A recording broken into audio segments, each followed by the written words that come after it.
नमस्कार विद्यार्थी मित्रांनो. क्रिएटिव्ह मॅथ्स मराठी या आपल्या लाडक्या YouTube चॅनलमध्ये पुन्हा एकदा तुमच्या सगळ्यांचं सहर्ष स्वागत आहे. विज्ञान भाग 1 चा पेपर आपला जवळ येत आहे आणि या विज्ञान भाग 1 च्या पेपरमध्ये कुठल्या चुका आपण टाळल्या पाहिजेत, अशा कुठल्या गोष्टी आहेत ज्या केल्यामुळे आपले मार्क जाऊ शकतात आणि हा पेपर लिहिताना आपण नेमकी कोणती काळजी घेतली पाहिजे, या सगळ्या मुद्द्यांवरती आज आपण चर्चा करूयात. तर जाऊयात मित्रांनो पुढे. पण पुढे जाण्याच्या अगोदर एक छोटीशी रिक्वेस्ट करतो. जर तुम्ही नवीन असाल आपल्या YouTube चॅनलवर आणि अजूनपर्यंत आपला चॅनल सबस्क्राईब नसेल केला, तर आत्ताच आपला चॅनल सबस्क्राईब करा आणि त्या बाजूला असलेलं बेलचं बटन दाबायला विसरू नका. तर बघा मित्रांनो, विज्ञान भाग 1 चा पेपर लिहिताना घ्यावयाची काळजी. तर सगळ्यात पहिला महत्त्वाचा मुद्दा, काही पॉइंट दिलेले आहेत. सगळ्यात पहिला मुद्दा लक्षात ठेवणं गरजेचं आहे, की उत्तरं जी आहेत ती आपल्याला पॅराग्राफमध्ये लिहायची नाहीये. उत्तरं लिहिताना नेमकी कशी काळजी घ्यायची? कारण काय माहिती का, उत्तरं पॅराग्राफमध्ये लिहिल्यामुळे तुम्हाला मार्क मिळणार नाहीत जास्त.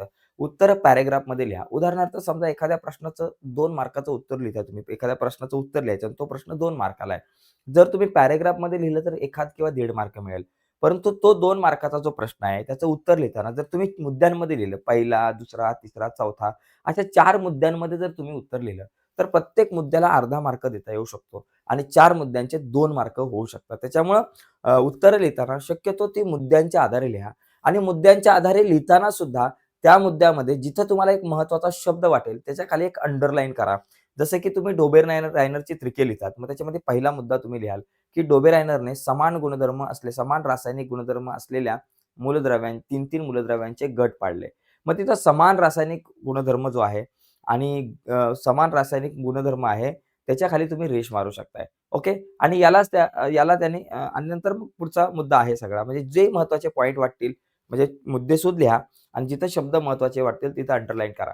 आणि त्यानंतर लक्षात घ्या, काही 4 मार्काचे प्रश्न असतात किंवा कधी-काही 3 मार्काचे किंवा 2 मार्काचा सुद्धा एखादा प्रश्न असेल आणि तिथं आकृती काढणं गरजेचं असेल, तर तिथं शक्यतो आकृती व्यवस्थित काढा. जिथं आवश्यकता असेल आकृत्या काढण्याची विज्ञानच्या प्रश्नांसाठी, तर तिथं तुम्ही आकृती जर काढली, तर तिथं पण तुम्हाला आउट ऑफ मार्क मिळतील. उदाहरणार्थ 5 मार्काच्या प्रश्नामध्ये कधी-कधी शक्यतो त्या डायग्राम बेस्ड प्रश्न असतात. पुस्तकामध्ये जर आकृती असेल, तर ती काढायची गरज नाहीये. पण एखाद्या प्रश्नात गरज असेल आकृती काढायची, तर तिथं तुम्ही आकृती काढली, तर तुम्हाला चांगले मार्क मिळू शकतात. ठीक आहे. आणि आकृती काढत असताना सुद्धा एक लक्षात घ्या, कधी-कधी नामनिर्देशित आकृती काढा असा प्रश्न येतो. तर ती आकृती काढत असताना त्या आकृतीतले जे भाग आहेत, त्या भागांना व्यवस्थित नावं देणं खूप गरजेचं असतं. ठीक आहे. आता पुढचा महत्त्वाचा मुद्दा आहे, की गणित सोडवल्यावर एकक लिहायला विसरू नका.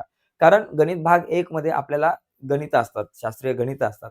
तर ती गणितं व्यवस्थित सोडवायची. ती गणितं सोडवत असताना सूत्रांचा वापर व्यवस्थित करायचा आहे. सूत्र व्यवस्थित लिहायचे आणि ते गणित पूर्ण सोडवल्यानंतर त्या गणिताच्या उत्तराला एकक द्यायला विसरू नका. कारण एकक जर नाही दिलं, तर आपले मार्क जाऊ शकतात. त्यामुळे तिथे एकक द्यायला विसरू नका. कारण बरीचशी मुलं एकक द्यायला विसरतात.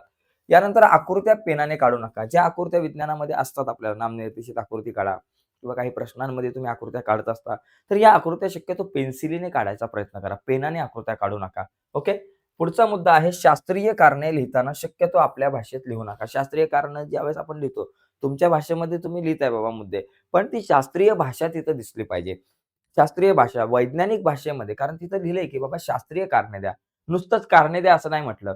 तुम्ही तुमच्या भाषेमध्ये लिहिली तर तुम्हाला मार्क मिळतील. पण जिथं तुम्हाला आउट ऑफ मार्क मिळवायचे आहेत, जर एखाद्या मुलाला पैकीच्या पैकी मार्क मिळवायचे आहेत, तर ती शास्त्रीय कारणं लिहिताना शास्त्रीय भाषेतच ती लिहिली पाहिजे. वैज्ञानिक भाषेत लिहिली पाहिजे. आणि ही कारणं लिहिताना सुद्धा मुद्द्यांचा आधार लिहिला पाहिजे. कारण 2 मार्काला 1 कारण द्या असतं.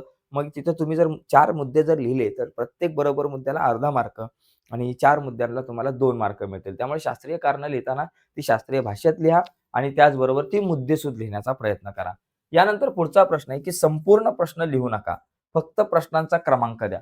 हा सगळ्या विषयांसाठी हा महत्त्वाचा मुद्दा आहे, की तुम्ही संपूर्ण प्रश्न तुम्हाला लिहायची गरज नाहीये. फक्त प्रश्नाचा क्रमांक व्यवस्थित टाकायचा आहे, काळजीपूर्वक टाकायचा आहे. काही मुलं संपूर्ण प्रश्न लिहितात आणि तो संपूर्ण प्रश्न लिहिल्यामध्ये आपला वेळ जातो. तर तो वेळ गेला नाही पाहिजे.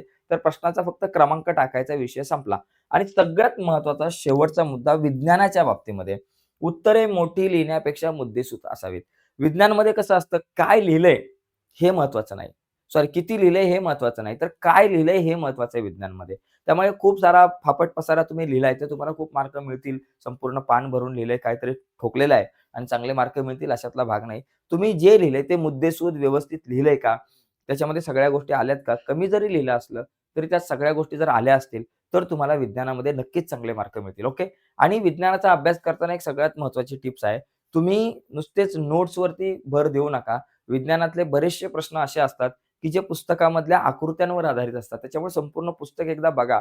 त्या पुस्तकामध्ये जिथं-जिथं तुम्हाला आकृत्या दिसतील, त्या आकृत्यांवरचे प्रश्न दिसतील, ते प्रश्न जरा एकदा वाचून घ्या.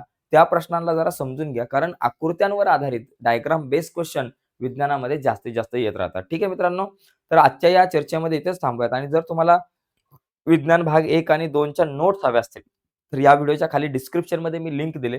त्या लिंकवर क्लिक करून तुम्ही विज्ञान भाग 1 आणि विज्ञान भाग 2 च्या इम्पोर्टंट नोट्स ज्या आहेत त्या डाउनलोड करू शकताय. तर आजच्या या चर्चेमध्ये मित्रांनो इथेच थांबूयात. नक्कीच तुम्हाला ही व्हिडिओ आवडली असेल तर व्हिडिओला लाईक करा. नवीन असाल तुम्ही आपल्या YouTube चॅनलवर, अजूनपर्यंत चॅनल सबस्क्राईब नसेल केला, तर आत्ताच आपला चॅनल सबस्क्राईब करा आणि त्या बाजूला असलेलं बेलचं बटन दाबायला विसरू नका. धन्यवाद मित्रांनो. बाय सर्वांना.